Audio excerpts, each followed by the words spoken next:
자, 우리가 하이브리드 차량에 대해서 기본적으로 하이브리드는 여러 가지, 기본적으로 쉽게 말씀드리게 되게 되면은 우리가 뭐 잡종이라는 뜻을 일반적으로 가지고 있는데요.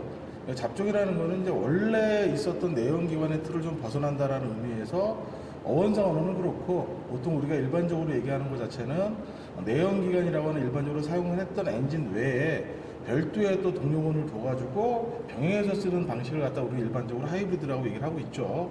지금 이 차량 같은 경우도 기본적으로 내연기관인 가솔린을 이용하고 있는 엔진을 기본적인 핵심 이제 동력원 장치로 가지고 있고, 여기에 이제 현재까지는 이제 보조적인 차원에서 전기 모터가 구동을 하게 되어 있습니다.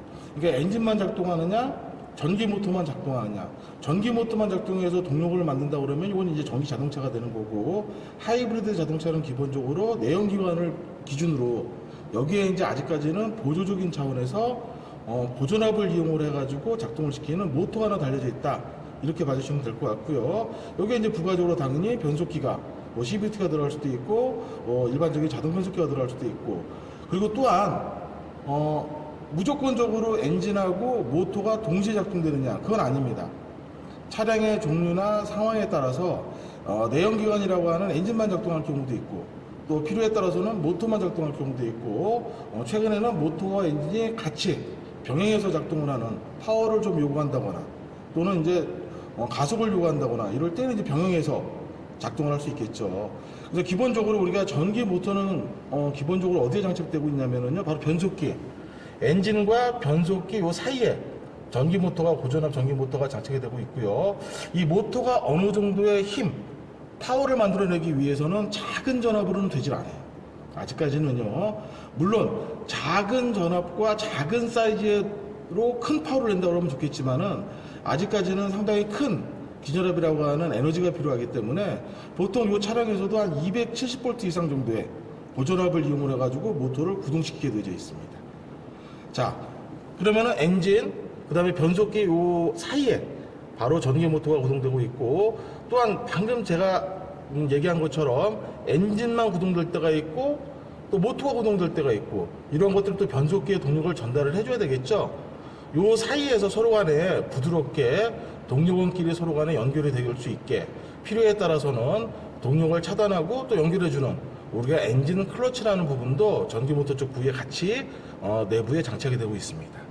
자, 그러면은 이 모터를 구동하기 위해서는 기본적으로 고전압이 필요하다고 말씀드렸죠. 그래서 트렁크 쪽 룸 있는 데에는 뭐가 들어가 있느냐, 바로 270V, 이 차량 같은 경우는 하나당 전기를 만들 수 있는 셀이라고 하는 것 자체가 72개 정도가 장착이 되고 있어가지고 한 270V를 만들어주는 고전압입니다. 그래서 고전압 라인들이 들어오는 라인들은 상당히 위험하죠. 그래서 우리가 이거를 쉽게 식별하기 위해서 주황색 우리가 피복으로 씌워가지고, 이런 주황색으로 되어 있는 부위들은 다 고전압이, 고전기가 들어오는 라인이다. 그래서 반드시 작업을 하거나 점검을 하거나 할 때는 주의를 해주셔야 됩니다. 그래서 이 엔진룸에는 지금 들어가 있지는 않지만은, 이 트렁크룸 있는 데 있는 고전압 배터리, 또 보조해주는 배터리 또는 1차 배터리라고 하는, 흔히 우리가 자동차에서 일반적으로 사용되고 있는 12V 배터리는 보조적인 차원에서 이제 엔진룸에 이 차량은 들어가 있고요. 그 다음에 이제 우리가 모터 등을 구동하기 위한 메인 파워, 전기를 유도해 줄 수 있는 고전압 배터리도 역시 트렁크, 또 그 사이에서 이거를 서로 간에 제어를 하기 위해서 BCM이라고 하는 고전압 배터리가 상호 간에 잘 제대로 작동을 하느냐, 또 어디서 전기는 새지 않느냐 등과 같은 거를 기본적으로 체크하고 또 컨트롤해주는 우리가 BCM이라고 하는 별도의 모듈레이터가 바로 고전압 배터리 트렁크 쪽에 장착되어 있고요. 그 사이에 파워 릴레이, 그 다음에 안전을 위해서 항상 고전압 차단을 위한 안전 플러그와 또 파워 퓨즈, 이런 것들은 이제 트렁크 쪽에 들어가 있습니다. 거기에서 기본적으로 고전압 제어를 통해서 지금 보여지는 황색 라인을, 우리가 주황색 라인을 통해 가지고 고전기가 들어오는데, 그 중에서도 가장 이 엔진룸에서 중요한 구성 요소가 바로 뭐냐, 바로 이 부위입니다. 우리가 흔히 이 부위를 갖다가 인버터라고 얘기합니다. 우리가 고전압의 또는 전기의 개념에서 교류, 직류 이런 것들을 바꿔줘 가지고 실제로 사용되고 있는 내연기관이나 또는 각종 전기 장치에 알맞는 전기로 바꿔줄 수 있는 장치가 바로 이 인버터 장치입니다. 보통 이것도 인버터 한 두어 개, 1, 2 해가지고 내부에 또 그거 외에 또 다른 부분을 또 통제하기 위한 컨트롤할 수 있는 모듈레이터라고 하는 제어 장치가 이 어셈블리 안에 같이 들어가 있습니다. 다 고전기를 이용하죠. 그리고 고전 앞 배터리에서부터 메인으로 들어오는 이게 바로 파워 케이블이 되는 겁니다. 이 파워 케이블은 보통 3상을 주로 쓰고 있는데 얘는 지금 파워 릴레이에서부터 플러스 마이너스 기본 2개의 배선으로 해가지고 들어와 있게 돼 있고요. 그 다음에 요 인버터라고 하는 장치에서 흔히들 우리가 인버터라고 하는 장치에서부터 제어를 해줘야죠. 전기를 또 충전을 해줘야 되죠. 이런 부분과 관련해 가지고 이렇게 중간중간에 주황색으로 되어 있는 고압 케이블 커넥터들이 들어가 있는데 이런 부위들은 기본적으로 잘 보시게 되게 되면은 라인을 한번 따라가 볼까요?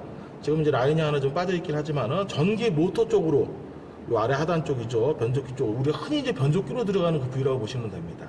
글로 들어가는 전기 모터 쪽으로 들어가고 있는 커넥터가 하나 기본적으로 있을 거고요. 고압 케이블이죠. 그 다음에 또 하나의 케이블을 쭉 따라가 보니까는 요 부위로 연결되고 있어요. 요 부위가 우리가 흔히들 일반적인 엔진에서 봤을 때에는 발전기죠, 발전기. 근데 발전기인데 이 하이브리드 차량에서는 우리가 하이브리드 스타팅 또는 스타트 제너레이터라고 하는 뭐 HSG라고 하는 명칭을 사용하는 경우도 있습니다. 그리고 또 하나 여기 지금 빠져져 있습니다. 단품으로. 요거는 이제 전기 워터펌프라고 하는 물펌프가 하나 별도로 요게 장착이 되어 있어가지고 요 전기 워터펌프와 그 다음에 스타트 제너레이터, 그 다음에 인버터 요 사이에서는 위에 지금 리저브 탱크라고 하는 냉각수를 보관할 수 있는 탱크가 되어져 있지만은 뭐 호수들은 그대로 연결되고 있죠. 그래서 항상 일정한 온도를 유지를 시켜줘야지만 제대로 된 기능들을 할 수 있기 때문에 냉각수가 순환하는 구조로 되어져 있다. 순행식을 사용하는 겁니다. 왜? 이 안에 들어가 있는 각종의 부품들이 전자 방식의 반도체 이런 것들을 사용하고 있기 때문에 적정한 온도를 또 고전기를 이용하잖아요.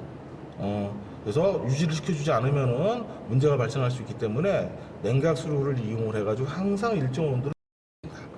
근데 그거는 엔진의 워터펌프에서 구동되는 것이 아니라 방금 얘기했던 전자 워터펌프를 구동시켜서 강제적으로 항상 순환하게 되어 있는 구조로 되어져 있다라고 우리가 파악을 하실 수 있습니다. 나머지 부분들은 거의 흡사합니다. 일반적인 내연기관과. 그리고 내연기관 자체를 갖다가 LPI라고 하는 우리가 LPG 개념의 가스를 이용하는 내연기관을 쓸 수도 있고, 또 어떤 경우는 우리가 경유를 이용하는 디젤 내연기관을 사용할 수도 있고, 또 이거와 마찬가지로 GDI 방식이라고 해가지고 가솔린을 이용하는 내연기관을 사용할 수도 있죠. 이 방식 같은 경우도 나머지 가솔린을 이용하는 내연기관과 거의 똑같은 나머지 구성 요소들을 가지고 있습니다. 아무래도 점화 장치는 기본적으로 가지고 있어야 되겠죠. 그리고 연료를 분사할 수 있는 인젝터들이 기본적으로 또 장착이 되고 있습니다. 그리고 이 부위를 잘 보시게 되게 되면은 지금은 탈거가 되어 있지만은 에어 클리너에서부터 기본적으로 공기가 흡입할 수 있는 에어덕트 부분이 있는데, 이게 이제 운전자의 액셀레이터 페달에 의해서 열리고 닫히고 해주는 그런 스로틀 바디가 아니라, 스로틀 밸브가 아니라 컴퓨터에 의해서 전기적으로 작동하는 우리가 ETS라고 하는 전자 스로틀 바디 또 스로틀 밸브를 가지고 있습니다. 그 외에 나머지 장치들은 거의 흡사하다, 내연기관과 흡사하다라고 보실 수가 있고요.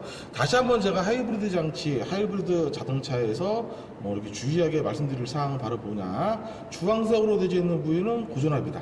항상 작업자가 작업을 할 때 절연, 안전 이 부위를 좀 신경을 좀 써주셔야 되고, 그리고 또한 지금 냉각계통이 제어되고 있죠. 제어가 이미 2개가 됐으면 전자 워터펌프하고 그 다음에 우리가 인버터 쪽을 제어해주는 리저버 탱크라든지 냉각 라인이 좀 제거가 됐죠. 어느 경우를 제거를 해가지고 교환을 하더라도 기본적으로 그 안에 교환을 함으로 인해 가지고 공기나 기포가 들어갈 수 있습니다. 이런 것들을 제거하기 위해서 반드시 우리가 진단 장비 등을 되는 장비가 있고 또 안 되는 장비가 있겠죠. 그래서 작동이 될 수 있는, 액추에이터 구동이 될 수 있는 바로 하이브리드 차량에서는 이러한 중요한 요소, 냉각계통의 요소에 제거가 됐을 때 공기 빼기 작업을 반드시 추가적으로 시행을 해줘야 정상적으로 냉각계통의 성능도 유지를 할 수 있다라는 걸 좀 말씀드리고요. 또 하나, 여기 지금 말씀드린 것처럼 우리 스타트 제너레이터라고 하는 발전기 점의 요 장치가 있는데, 요 안에 하나, 그 다음에 우리가 요 안에 엔진 클러치라고 들어가 있죠. 그리고 엔진 클러치 쪽에 하나에도 위치를 보정해 줄 수 있는, 위치를 잡아 줄 수 있는 센서가 들어가 있습니다. 그래서 그런 요소들, 엔진을 교환한다거나 변속기를 교환한다거나 모터를 교환한다거나 그 다음에 HSG라고 하는 부품을 교환한다거나 하셨을 경우에는 반드시 어떤 조치를 해주셔야 되냐면은 진단기를 이용을 해가지고 위치 보정이라는 작업을 반드시 해주셔야 돼요. 탈거하는 단계에서 위치가 조금씩 틀어질 수 있게 되게 되면은 또 역시 시스템적으로 문제가 일어날 수 있기 때문에 반드시 교환 후에는 위치 보정 작업이라는 거를 우리가 액추에이터 기능이라든지 진단기 안에 들어가 있는 내부 기능을 이용해 가지고 반드시 시행을 해줘야 됩니다. 냉각 계통은 공기 빼기 작업을 반드시 시행을 해줘야 됩니다. 모든 하이브리드 계통의 고전압 계열의 점검과 교환하셨을 경우에는 작업자가 감전이라든지 이런 거에 또는 차체와 접지가 되면은 우리가 고압 배터리 등의 손상 또는 각종 모듈레이터의 손상 등이 발생될 수 있기 때문에 안전, 절연 이 작업을 반드시 지켜주셔야 된다는 거 참고를 해주시면은 보다 안전하게 하이브리드 장치에 대한 엔진에 대한 점검을 전기 장치에 대한 점검을 하실 수 있을 거라고 생각이 됩니다.